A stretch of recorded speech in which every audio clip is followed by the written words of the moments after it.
Dakizuen bezala, astelehenean zabalduko dugu Majoriko zerbitzua. Majoriko langileak pandemia egoera honetan buru-belarri aritu dira lanean eta eskerrak eman nahi dizkiet egin duten esfortzogatik.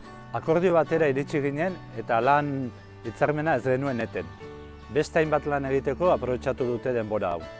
Ikusiko duzuen bezala lan bikaina egin dute.